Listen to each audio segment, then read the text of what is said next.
Well, let's explore this with Laura Blumenfeld, who's a Middle East analyst at Johns Hopkins University. She's also a former advisor to the US State Department's Israeli-Palestinian negotiating team. So welcome to DW. Is there any world in which you can see this plan getting off the ground? Well, I think the one thing that's true across the world last night is we all lost sleep. There are two approaches. I'm going to try to analyze this reasonably, even though it was quite unreasonable what we witnessed last night. The president was either bonkers or bluffing, right? He's either serious and means what he says, or this is some kind of strategic bluster.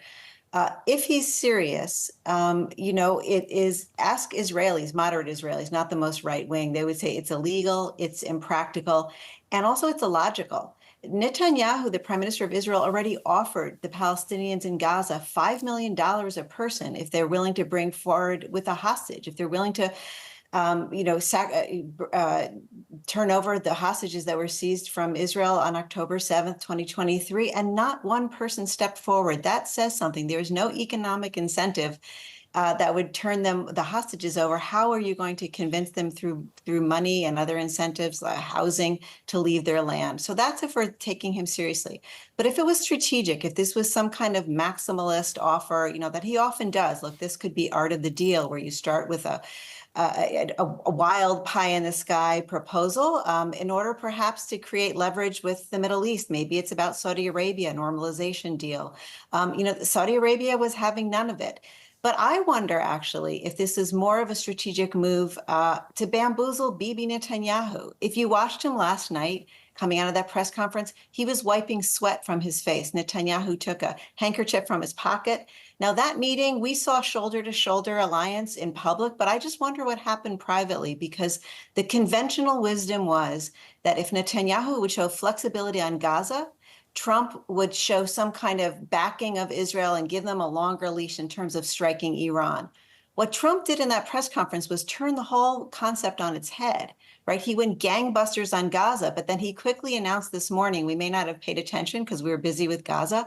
He announced this morning that he proposes and he prefers a deal with Iran. Iran is Netanyahu's #1 goal in life. He has said publicly in a speech to the parliament, it's the reason he gets up in the morning, to take out Iran's nuclear threat. So I just wonder if we take a moment and think, what is really happening here? This might have everything to do with Iran and very little to do realistically with Gaza. OK, I'm intrigued by that four-dimensional thinking there, so thank you for that. Help me with a thought experiment, though. You said that such an action by the United States would be illegal and illogical. This would not be the first time, if it happened, that the United States has found itself in a legally questionable conflict. So if President Trump is in earnest about this proposal, regardless of the objections of the Gazans and Middle East allies and foes, how could he do it? Well, Trump is property shopping, right? We've seen that, and it's only been 2.5 weeks of his presidency, but starting with Greenland and then Panama and then Canada, he's looking to expand. He sees this as an imperialist presidency, right? It's good to be the king. He's looking over at Putin and watching Putin's land grab in Ukraine and sort of wondering what she has in mind with Taiwan, and Erdogan in Turkey, who may very well have himself a puppeteer, be able to puppeteer the new president of Syria. So I think he's maneuvering now. This is classic Trump. He's sending out trial balloons, and we can all sit here with our pea shooters to shoot them down. But he's waiting to see what will fly. There are Israeli politicians who would like to see Israel annex Gaza and the West Bank. How empowered do you think they feel with Donald Trump back in office? Well, I think they feel somewhat drunk on Trump, but I would warn them, watch out for that hangover, because Trump is more sympathetic to Palestinians than he discloses publicly. In a way, this first meeting was a thank you note, but it wasn't to Israel necessarily. It wasn't to Netanyahu. It was to the evangelical vote in the United States that supported him consistently. And then there were also some major donors also who Trump is transactional, and he's going to look at his own base, his own financial and political support here. So I wonder, last night at that press conference, again, we all sat there gobsmacked with our jaws open, dropped. But when a reporter asked him about the West Bank, does this mean you're going to be, perhaps opening the door to annexation for Israel of the lands that they call Judea and Samaria, promised to them, they believe in the Bible? He did not agree with that. He said, we'll decide in the next 4 weeks. So let's see what happens. Let's also see what happens. We've got the leader of Jordan and Egypt coming next week and the week after that.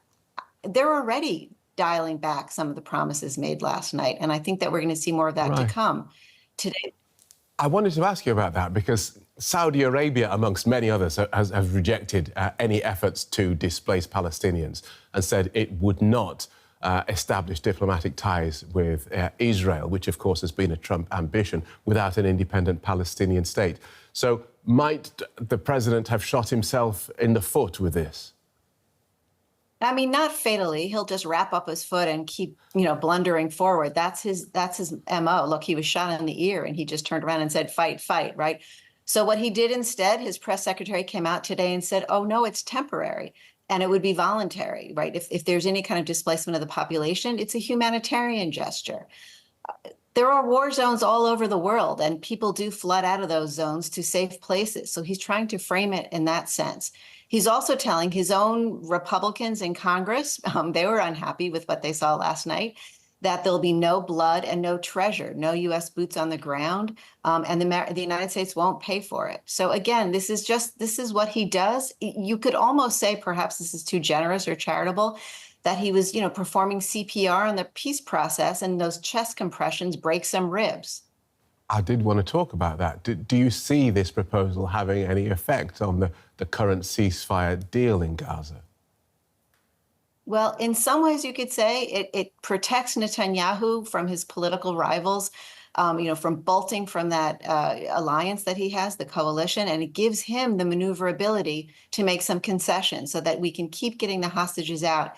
I do believe Trump prides himself on delivering, and he did promise that all the hostages would be, released from Gaza. There's an American who won't be released until the final phase.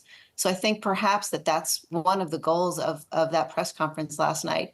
It's kind of, how do you square that circle? We've been asking ourselves that for all these months. You call the circle a square, and only Trump has the nerve to do something like that. Thank you for guiding us through that so clearly. Fascinating analysis. Middle East analyst Laura Blumenfeld from Johns Hopkins University. Thank you.